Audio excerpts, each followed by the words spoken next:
Ripresa degli allenamenti ieri sera in un clima di grande euforia portato dall'importantissimo successo sul campo dello ZTL, valso l'aggancio a quel quintultimo posto che varrebbe la salvezza diretta in condominio con il Vedelago, prossimo avversario al ritorno in campo dopo la sosta natalizia che proprio sotto l'albero ha esonerato mister David Favero annunciando l'arrivo di Elio Comunello. E allora spazio a Matteo Flaboria, il grande protagonista di domenica scorsa, l'autore della doppietta che ha consegnato nelle mani concordiesi l'intera posta in palio. Sì, sono stati 3 punti fondamentali, penso, per il raggiungimento del nostro obiettivo fine stagione, che sappiamo qual è. Personalmente una grande soddisfazione, un grande orgoglio fare questi 2 gol molto importanti per la squadra, sono molto contento per la squadra.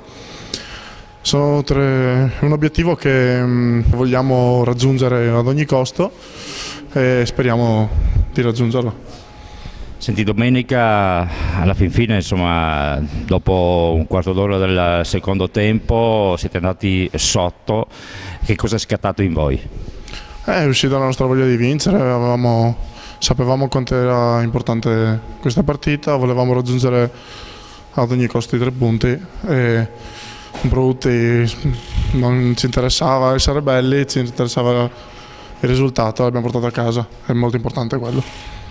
Ebbene, adesso sosta natalizia, cosa pensi? Visto il trend positivo, vi danneggia un po' o magari vi fa un attimino respirare, vi preparate per affrontare il girone di ritorno con ancora più grande determinazione?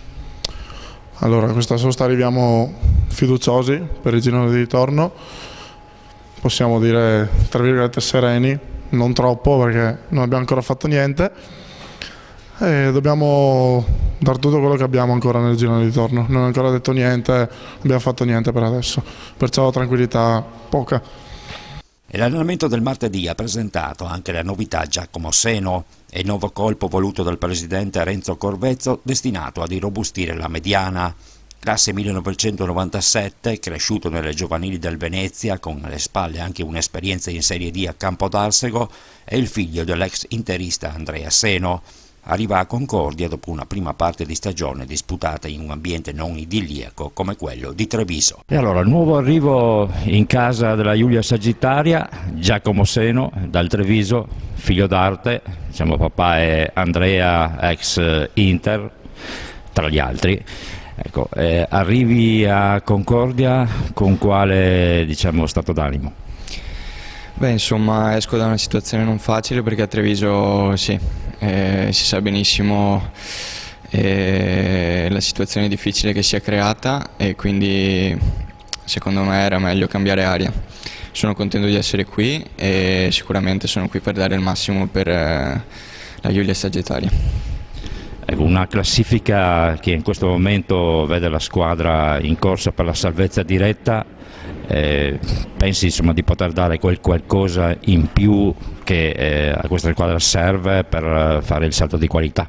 Beh, sicuramente cercherò di dare il massimo, sono uno che può dare una mano a questa squadra, sono un centrocampista generoso che aiuta molto la squadra e anche sì, da tutto per arrivare all'obiettivo finale e questo è sempre quello che mi sono prefissato e cerco di raggiungere sempre il mio obiettivo ogni domenica.